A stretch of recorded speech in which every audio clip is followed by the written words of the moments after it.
Halo semuanya, kenalkan saya Salman. Halo, nama saya Ridwan. Oh, saya. Halo semuanya, saya Agnia. Hai, nama saya Marsa. Halo, nama aku Naila. Kami akan mempresentasikan tentang strategi cerdas Jepang dalam menguasai Indonesia pada tahun 1942. Semua bermula dari Perang Dunia Kedua. Setelah menyerang Pearl Harbor pada 8 Desember 1941, Jepang bergerak cepat ke Asia Tenggara. Mereka mengincar Indonesia karena kekayaan alamnya, terutama minyak bumi untuk kebutuhan perang mereka. Oke, menariknya, sebelum Jepang menurunkan pasukan, mereka tidak langsung menyerang. Jepang lebih dulu mencoba jalur diplomasi dulu. Tujuannya sederhana, yaitu meminta akses terhadap hasil alam Indonesia, terutama minyak bumi. Namun, diplomasi ini gagal total karena Belanda menolak berbagai sumber daya penting tersebut. Setelah gagal, Jepang beralih ke strategi yang lebih halus tapi sangat efektif, yaitu propaganda. Jepang tidak datang dengan wajah penjajah, melainkan mengaku sebagai saudara tua Asia yang ingin membebaskan Indonesia dari penjajahan berat. Untuk meyakinkan rakyat, Jepang melakukan hal yang sangat simbolis. Mereka memutar lagu Indonesia Raya di radio Tokyo. Hal ini membuat banyak rakyat Indonesia merasa dihargai, diperhatikan.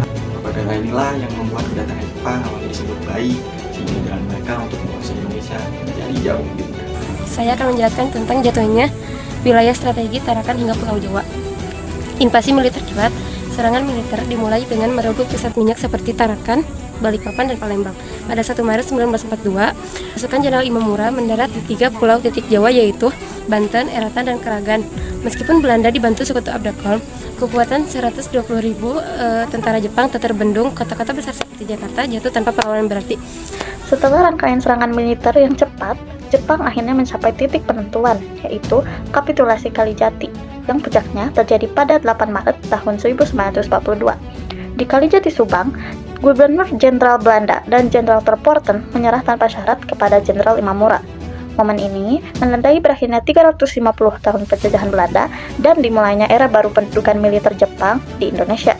Penyerahan tanpa syarat ini menunjukkan runtuhnya kekuasaan Belanda dan membuka jalan bagi Jepang untuk menerapkan kebijakan-kebijakan barunya yang selanjutnya akan dijelaskan oleh teman saya berikutnya.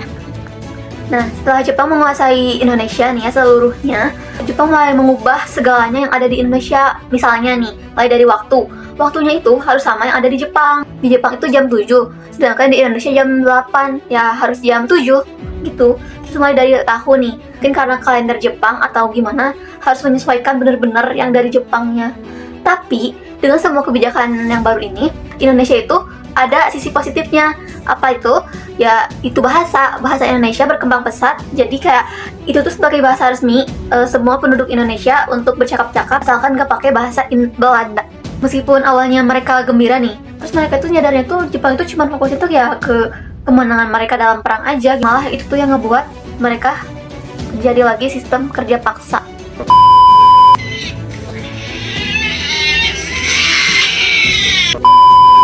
Nah, sebagai kesimpulan, Jepang berhasil masuk melalui kombinasi propaganda yang sangat cerdik dan kekuatan militer yang sangat terorganisir. Meski sangat singkat, masa ini berhasil menjadi titik balik baik bagi bangsa Indonesia dalam menuju kemerdekaannya. Sekian presentasi dari kami. Terima kasih.